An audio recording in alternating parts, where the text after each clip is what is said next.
charge, pakai Mortal Coil dari Ziri Asigen juga. Kayak terlalu banyak cancellation untuk Owen sebenarnya. Kecuali kalau Owennya mungkin mengincar ke arah Kribo, bukan ke arah Ray.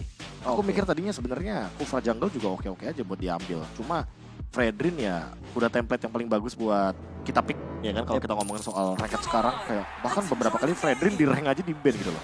Iya, karena memang kita juga berkaca dari apa yang kita udah bilang tadi, memang game pertama ini akan menentukan banget. Mereka harus memainkan segala hero yang terbuka opsinya dan yes, melihat dengan Nile dan juga Ray yang sudah berada di posisi masing-masing menandakan bahwa game pertama kita di match kedua hari ini sudah dimulai. Oke.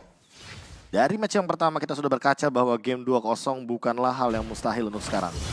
Apalagi ketika kita udah bener-bener one-sided moment. Itu yang perlu diperhatikan kalau seandainya one mistake itu tetap bisa terjadi, terbukti. Yang sebelumnya itu OP Pegasus ya, dia kalah point kill sampai dengan 2-4 ya kan, 4-0 bahkan. Tapi dibalikin keadaannya. Dan itu yang mungkin harus diperhatikan juga sama kedua tim ini. Mereka harus main lebih safe, mereka harus bermain lebih sabar. Jangan sampai satu small mistake atau satu kesalahan kecil bisa berbuah hasil yang begitu fatal bagi timnya. Ya, dan memang kalau kita lihat dengan adanya satu Little Wonder udah berhasil dikantongi oleh Ray, praktis dia akan menambah experience yang lebih besar lagi. Masih terlalu dini untuk melihat adanya team fight dan kemungkinan 35 detik ke depan baru ada yang namanya kerusuhan terjadi. Tapi sepertinya Kribo dalam ancaman jet bundo dari Owen belum terkonek ke arah Kribo di garis depan. Ya Yura udah tersisa setengah mana aja. Jadi mau nggak mau dia harus memperhatikan juga bagaimana mana pool yang dia miliki. Dan bahkan Shadow Stampede connect ke arah Ray hanya saja tidak bisa memberikan dealing damage yang lebih banyak karena mau bagaimanapun di posisi tersebut Yura masih belum memiliki item yang capable atau mumpuni untuk memberikan dealing damage yang banyak. Mungkin nanti kalau misalkan udah punya glowing one akan beda cerita tuh satu Ghost Bastion. Iya, bakal ada efek-efek burn juga dari setiap tarikannya. Tapi dengan turtle yang sudah muncul di Land of Dawn, kedua jungler kita coba untuk menzoning, tapi Nile yang mendapati hal tersebut, tapi ada Mortal Coil dikeluarkan. Dengan Blast bakal di pop up dan lihat di sana. Tampil dengan Panther Ice Strike dan di cancel begitu saja. The Way of Dragon. Kribo tidak bisa bernapas lega lagi kali ini. Masih ada perseteruan terjadi dengan ada Ziri di bagian depan, tapi sayang Ziri belum mendapatkan apa yang dia mau. Ya apalagi dengan pertukaran ini EXP lane tukan sama mid lane loh. Menurutku nggak begitu adil tukerannya. Ya kayak mau gimana pun Kribo bakal mahal banget sih. Hanya saja dia udah nggak punya Purify. Sehingga The Way of Dragon-nya udah pasti bakal connect. Dan Ziri Asigen ini yang perlu diperhatikan juga bahwa dia memiliki buff tambahan dari pasifnya ketika full stack. Dari pasif 4-nya ini kan. Yang penting nanti attack speed-nya akan penuh dan bisa dapetin physical attack tambahan. Tapi Nel dalam ancaman dan bakal ditumbangkan begitu saja oleh Ray. Way of Dragon dilakukan tapi tidak ada follow up damage yang cukup. Owen juga harus tumbang 2 poin tanpa pertukaran trade kill dari GPX. Wah, GPX di early game ini cukup mendominasi. Mereka mengincar di early game karena mereka punya mobilitas tinggi dengan Daniel Ray. Dengan ada teori-teori ancaman yang dibuat. Lihat, steel cable yang dia lakukan memberikan penetrasi bagian depan sana karena terkena impact dari Norman Blast dan seperti apa seluruh ke pertahanan Cutthroat yang dibuka membuat dia akhirnya tidak bisa lagi bergerak. Satu gold laner pun bisa ditumpaskan oleh teman-teman dari GPX. Ya permainan steel cable yang udah bener on point banget dari Ray, apalagi high end Ray-nya aktif. Sehingga otomatis bakal memberikan dealing damage yang lebih tinggi lagi ke arah Cloak of Destiny sudah dimiliki oleh masing-masing mid laner. Feather Aspect juga sudah mulai dibuka dan itu dia yang aku maksudkan. Yura sudah bisa dipastikan akan sedikit bonyok ketika bertemu dengan Kribo sebagai Varsha. Nile harus lebih berhati-hati juga bahwa untuk sekarang walaupun Fredrin memiliki pool HP yang cukup luas. Namun bukan berarti dia tidak bisa di-burst langsung oleh teman-teman dari GPX. Ketika ada eksekutornya, ingat ada Ziri Asigen di sini. Ziri yang benar-benar bisa menggunakan atau memaksimalkan power dari decimate-nya. Agar nanti mau setebal apapun dia berikan itu true damage-nya. Iya. Bahkan Wind of Nature bakal tembus juga. Jadi ini teman-teman, karena aku sering banget lihat kayak Marsman kejar sama Martis masih pakai WoW and pas sudah dibantu decimation. Iya. Tidak berpengaruh. Tidak berpengaruh Wind of Nature itu. Itu mau gimana pun yang namanya true damage tembus ke arah Wind of Nature dan Lutfi bakal dikejar. Beberapa kali steel cable memberikan dealing damage yang cukup tinggi. Nomor 16 dalam keadaan yang cukup sangat-sangat strategis dan mendapatkan turtle bagi Ray-nya. Lagi dan lagi GPX kali ini mendapatkan sebuah keuntungan. Dibuka juga ultimate cult altar dari Yura namun tidak ada target yang bisa dia cover. Dan hanya menjadi pembukaan ultimate yang mungkin tidak ada team fight-nya. Ya, Cold Altar yang menjadi kenangan aja. Tapi belum bisa memberikan impact maksimal. Tapi 3 member, Fredo Kitty bahkan maju untuk maju ke depan. Yura, seperti kata Profesor, benar-benar dibuat bonyok. Dengan ada Kribo depan, tapi Owen dengan Jet Kundo mencoba untuk kabur. Karena ada Ray di baris belakang dengan ada Steel Cable, The Wave Dragon dikeluarkan. Saya ditendang aja Fredo Kitty. Bukan incaran yang dia mau pastinya. Ya bukan target yang optimal juga dan bahkan di sendirian di area bottom lane tidak ada cover sama sekali. Hadir juga seorang Kribo dengan poin killnya dan dengan 3 poin kill kali ini makin lebih kaya lagi untuk Kribo. Makin lebih banyak lagi pundi-pundi item, pundi-pundi gold yang bisa dia mainkan. Dan ingat ini dia Magic Worship loh. Dia 2 kali tetes ke arah Yura aja bisa solo kill soalnya. Kalau misalkan udah selesai dengan Lightning Rancen. Iya, ini bakal mengerikan banget kalau udah snowballing di awal seperti ini. Owen terpaksa untuk melakukan babysit di bagian bawah sana bersama dengan ada Yura karena ternyata ada pertukaran dilakukan oleh D yang udah menuju bagian atas. Tapi lihat di sana Fedora Strike keluarkan, tapi Siri dengan 1 Mortal Coil mencoba untuk menyelamatkan diri. Ray hadir dengan Steel Cable membuat 1 member dari Onyx Prodigy gak bisa bernafas lega lagi. Nile ditukar dengan Kribo yang sudah tershutdown. Pastinya akan ada pundi-pundi gold juga yang akan masuk ke dalam tubuh Onyx Prodigy. Ya masalah utamanya adalah dia udah mengeluarkan 1 flickernya. Jadi nggak bakal ada defense mechanism lagi untuk beberapa menit ke depan. Terutama ketika sudah mulai memasuki team fight di menit yang ke-7.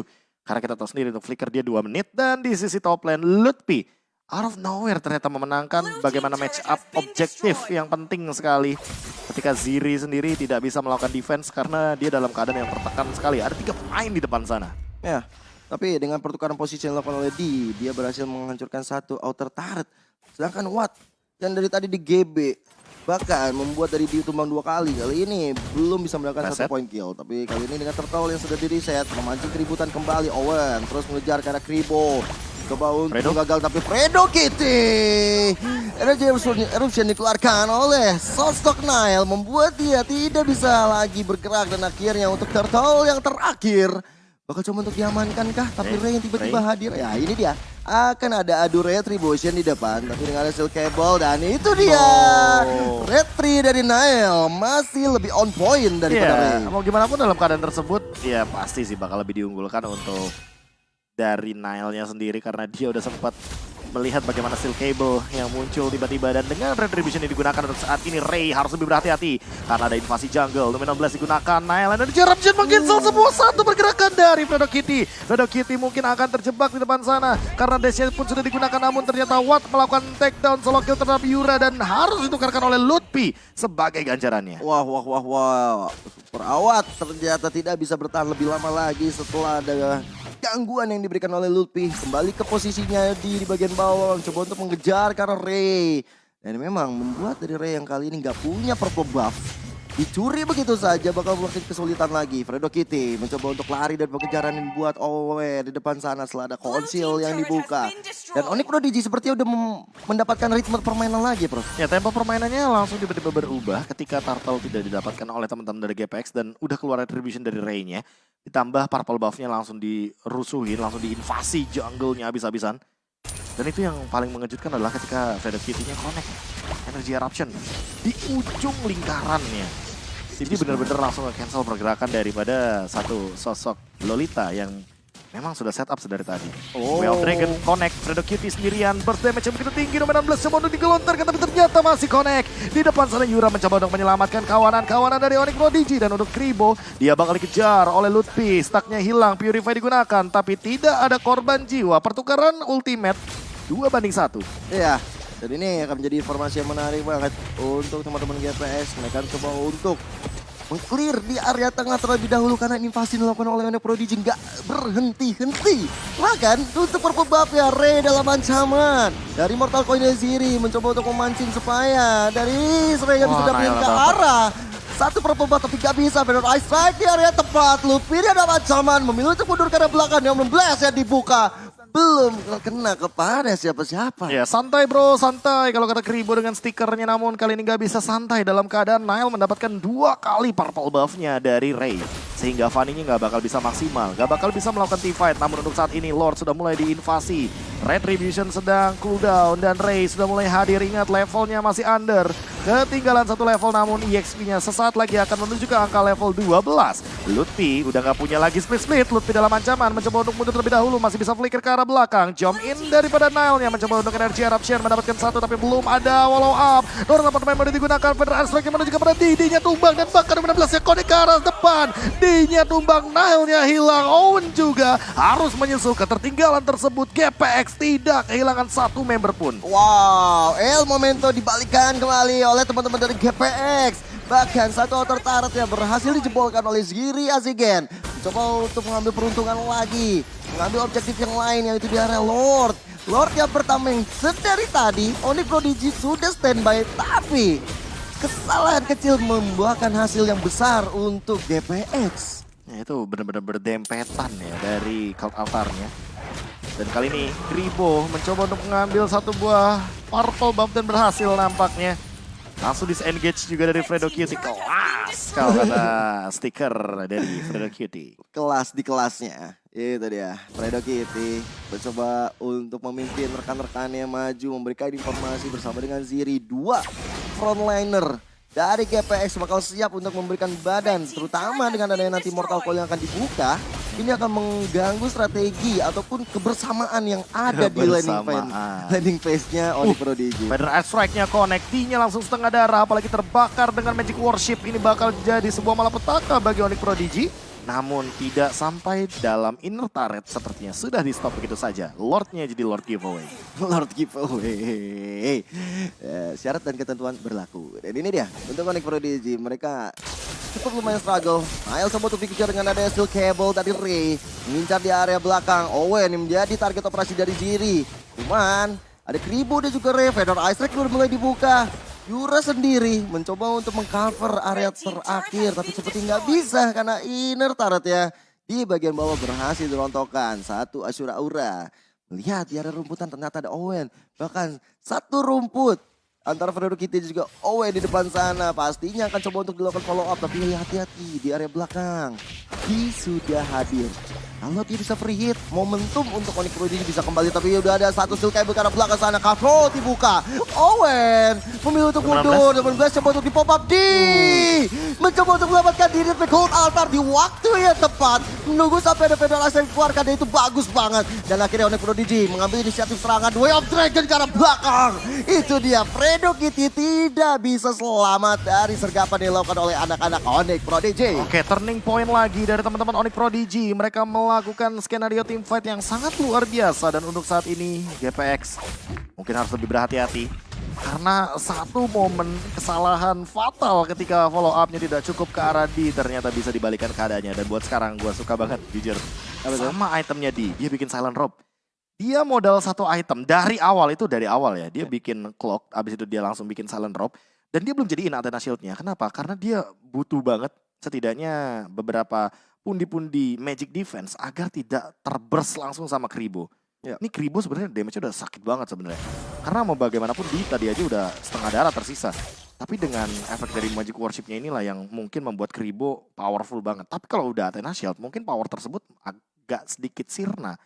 Karena melihat power dari Kari yang makin dia makin lebih mengerikan. Kita tahu sendiri juga bahwa di sini Supernova Supriyadi mungkin dalam ancaman.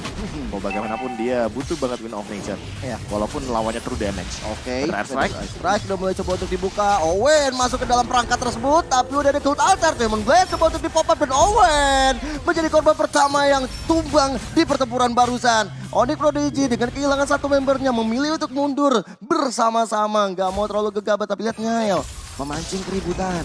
Karena dari wave minion di bagian atas cukup baik untuk Onyx, tapi tidak untuk di bagian bawah. Ya, ini membuat agak sedikit dilema bagi GPX sih. Mereka bisa all in aja Lordnya sekarang juga. Namun dengan kehadiran dari Nile, ini yang membuat sebuah dilema bagi GPX agar nantinya celah ketika Nile mencuri satu buah Lord ini benar-benar tinggi banget. Apalagi dengan kehadiran dari Retribution dan juga full HP yang berbeda. Kalau Fanny satu misstep aja salah, dia kena Way of Dragon dan bisa langsung bersama D, ini bakal jadi malapetaka. Beda sama Nile. Nile sekali di all in belum tentu dia bakal tumbang. Apalagi dengan follow up hadirnya Yura. Cult Altar mungkin sesaat lagi akan ready untuk skenario teamfight. Dan Lutfi di depan sana langsung mengeluarkan speed-speednya mengincar ke arah Fredo Kitty. Coba untuk mengincar ke arah Ziri juga dari belakang mengincar ke Ray. Oh my god, dia langsung mengincar ke arah Superawan Supriyadi. Superawan Supriyadi hilang. Begitu juga dengan Kribo, double kill diamankan tanpa dia bertukaran lagi. Dan untuk sekarang 2 ditukarkan 1 di depan sana. Ziri mencoba untuk langsung menusuk kepada D-nya masih punya Wind of Nature and still alive. Flick out ke arah belakang. Coba untuk mengambil lifesteal kembali. Dan lihat Ziri gak bisa bertahan lebih lama lagi. Nael dengan HP yang sangat luar biasa tebal. Masih bisa membadani teman-teman dari GPX. Dan ternyata men-shutdown Ray yang baru saja mendapatkan Blade of Despair. Terlalu memaksakan keadaan. Ray maju ke depan. Di area rumput ada 3 orang dan di sini tahu banget posisinya. Dan untuk Lord mereka bisa amankan dengan leluasa. Onyx Prodigy ini benar-benar alot banget permainannya. Dipimpin dengan di area belakang maju ke depan. Dia tahu siapa yang harus dia incer. Wah, ini DQT. DQT. Tiba-tiba flanking dengan menggunakan karinya. Dan langsung menimbulkan satu efek kejut yang luar biasa. Awat yang sedang menggunakan torrent apat memory itu tidak bisa bergerak sama sekali. Tidak bisa merespon dengan cepat. Dan langsung dia jump in ke arah belakang. Kribo pun menjadi korban selanjutnya. Lord kali ini, Lord yang sudah enhance. Jadi cukup berbeda. Menurutku turret defense-nya perlu dipertimbangkan kembali. Apalagi dengan kehadiran dari Kribo yang kali ini masih cooldown nih Purify-nya. Walaupun nanti ketika ada Lord, Purify-nya mungkin bisa digunakan kembali. Tapi jangan lupa, Yura dia punya flicker dan bisa saja melakukan sebuah pergerakan dengan Shadow Stampede. Ya, Dia tarik tuh langsung Varsenya. pas ditarik kena ke arah Kribo atau bahkan ke arah Awat Supriyadi bakal jadi momentum baik untuk Onyx Prodigy. Tapi dengan berjalannya Lord di bagian atas, satu inner turret bagian tengah bakal coba untuk diakuisisi oleh mereka. Tapi bakal masuk Yura di sana, Feather Ice Strike untuk menjadi high ground defensif aja. Belum bisa untuk merasak masuk dari Onyx Prodigy itu sendiri. Mereka masih mencoba untuk bersabar, tapi dengan ada cita-cita minion yang berjalan di bagian tengah menghancurkan satu. Base turret di bagian tengah masih belum terrealisasikan. Oke. Masih ada super wave minion selanjutnya. Di area mid lane udah dihancurkan. Di area bottom lane juga bakal di clear. Top lane kayaknya bakal berjalan terus karena top base turretnya sudah hancur terlebih dahulu. Melihat purple buff kali ini yang sudah diamankan oleh teman-teman dari Onyx Prodigy, Ray sepertinya harus puasa terlebih dahulu daripada dia masuk ke rumput dan itu adalah rumput yang salah. Jadi Senryu juga udah dibuka, kayaknya udah melihat bagaimana Owen hadir, mereka mengurungkan niat menuju ke arah top lane. Kayaknya udah banyak tuh yang di top lane stay. Waduh, ini memang kalau misalnya bisa dilihat di area rumputan belum tentu rumput yang gak bergoyang gak ada orang. Di situ udah ada Yura, udah ada Ludwig. Nael bakal juga udah yang mulai langsung open kelihatan map di sana. Energy Eruption connect. Dan ini Ray bakal bahaya banget kalau dia tiba-tiba jump in ke tengah-tengah tim fight. Henry masih dapat. Masih coba untuk diamankan untuk purple buff yang berhasil dicuri oleh mereka. Dan akhirnya Onyx Prodigy lagi dan lagi memegang alih kendali permainan mereka di menit ke-17 ini. Memaksa dari GPX sepertinya bakal coba untuk meredam. Mencoba untuk dengan adanya Watt yang harus menjadi harapan bangsa paling agung bersama dengan Kribo di late game seperti ini. Paling agung tuh ya. Iya. Benar. Title Glory ya kan soalnya kan. Glory. Wah, iya. Dan buat sekarang benar-benar harus main aman sih, lihat. GPX coba buat manfaatin lane jauhnya di arah top lane. Dia yang akan mungkin menjadi target operasi karena dia pun yang sedang bersembunyi di depan sana. Udah mulai keluar ultimate-nya, ada beberapa kali conceal play juga dilakukan. Dia langsung di pick off begitu saja dari instan. Shutdown point, Fredo QT pun mengeluarkan flicker beserta Super Awat Supriyadi. Dan Lordnya kali ini udah mulai terbuka 4 melawan 5 posisinya. Gak ada flicker lagi, gak ada pergerakan escape dari Super Awat Supriyadi. Di depan sana Ziri mencoba untuk memporak-porandakan formasi sendirian bersama dengan Nael. Yang mencoba untuk bertahan sebisa mungkin. Langsung ada Energy Eruption, Ziri masih mencoba untuk bertahan. Feather Air Strike dibuka menuju ke arah Lutfi. Lutfi masih punya Tena Shield dan bahkan Regen HP yang cukup untuk bertahan hidup. Dan di sisi lain lihat Super Awat Supriyadinya hadir. Fredo Kitty coba untuk men-zone out. Nael beberapa full HP tersisa. Dan bahkan itu darah abu-abunya banyak banget. Jadi berbahaya banget kalau misalkan team fight-nya dilanjutkan. Dan untuk sekarang Owen kayaknya udah melihat bahwa teman-teman dari GPX cukup banyak berkumpul di tengah-tengah team fight dari area river sehingga mereka menghindari hal tersebut. Ya, lepas dari D yang tumbang karena 3-4 member dari GPX menghadir. Tapi jangan lupa dari sosok diri yang benar-benar standby. Tapi Way of Dragon karena Kribo mencoba untuk melakukan Purify dan berhasil dari Wish by Wish. Tapi pertarungan sampai di sana. Feder Isaac dibuka. Mencoba untuk mendapatkan Kribo dan Kribo. Kali ini harus di-rebonding rambutnya. Lihat wah di arah belakang sana juga tombak karena D. Begitu free untuk dapat kedua member dari GPX. Momento kembali dapat oleh Prodigy. Tapi lihat bagaimana Ray berhasil menghancurkan satu immortal dari Nile dan langsung dijemput oleh teman-temannya. 5 member Onyx Prodigy bakal siap untuk memporak-porandakan di bagian atas dan juga tengah. Ziri cukup berbahaya di depan sana. Kacrot ingin digunakan tapi ternyata Ray. Dia tertarik dan itu terlalu banyak fidget spinner. Mencoba untuk mundur ke arah belakang daripada D-nya. Dan kali ini immortality-nya pecah dari Ray. Tidak akan ada defense mechanism lagi dari GPX. Rata di area Lord. Membuat Onyx Prodigy membuka skenario team fight counter setup yang sangat manis. Wow, diawali dengan adanya Kribo yang diincar warga. Sempat ada The Way of Dragon. Bahkan dia sempat untuk melakukan Wish by Wings ke belakang dan mencari posisi yang tepat untuk melakukan Federal Ice Strike. Tapi sayang, teman-teman di depan yang jadi frontlaner agak mengalami kesulitan. Agak sedikit terlambat untuk melakukan Federal Ice Strike karena Niel langsung bisa hadir, langsung bisa masuk ke